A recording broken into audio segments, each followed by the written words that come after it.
when the Canaanites were conquered, they later got control back of the city.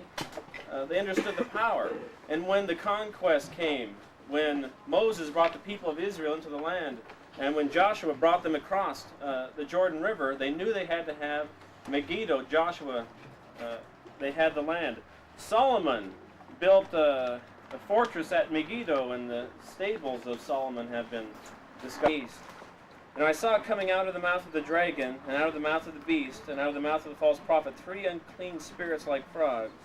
For they are spirits of demons performing signs, which go out to the kings of the whole world to gather them together for the war of the great day of God the Almighty. Behold, I am coming like a thief. Blessed is the one who stays away and keeps his garments, lest he walk away about naked and men see his shame. And they gathered them together to the place which in Hebrew is called Armageddon. So when people talk about Revelation, the great battle, and you read in chapter 9 about 200 million soldiers, this is the place that they're seeing in their mind. Many victories and many defeats have already happened out in this valley. When King Saul became king, he disobeyed the Lord. He didn't follow all the commandments, and Samuel confronted him.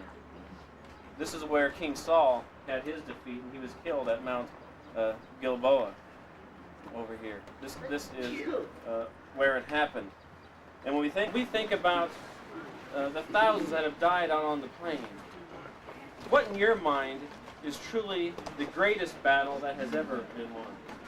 The greatest battle that, in my mind, happened in Jerusalem, when one man didn't think about the flesh, never sinned his whole life, and his mind was focused on spiritual things, and he understood that it's not the person who is the strongest that wins with the flesh. It's not the person who has the most savvy or has the most spiritual prowess who's going to win the victory. It's the person who is in tune with God, who understands that it's the things above that are more real than here.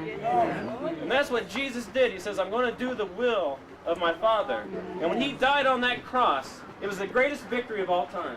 For now, sin can be defeated. Now we can be with the Father forever, and we are here because we believe that Jesus is the Christ. That's the greatest battle that has ever been fought.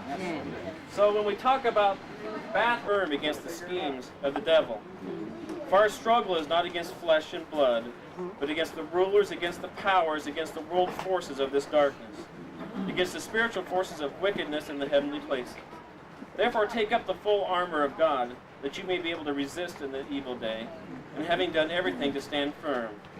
Stand firm, therefore, having girded your loins with truth, and having put on the breastplate of righteousness, and having shod your feet with the preparation of the gospel of peace.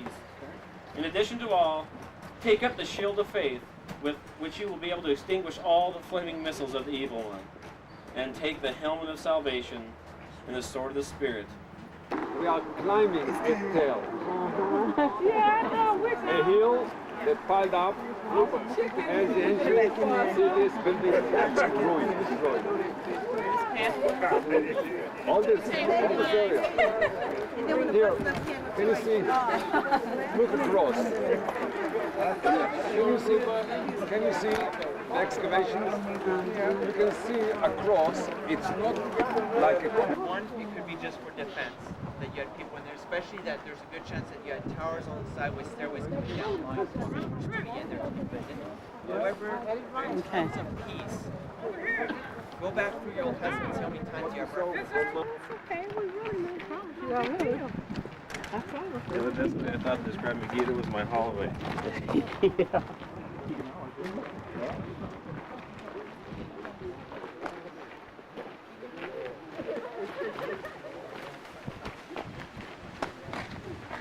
Megiddo. This is the tale of Megiddo, and you can see for yourself anywhere, any place the archaeologists are cutting the ground. What they find are not rocks like you find on a regular hill, but they found all the remains of the ancient cities. Over here, if you look between these two date palms, straight ahead we can see a flat table of stones. Can you see it? This was the main Canaanite altar. And around it, they found the remains of quite a number of temples. We all know from the Bible, the Canaanite worship not just Baal and Asherah and other deities.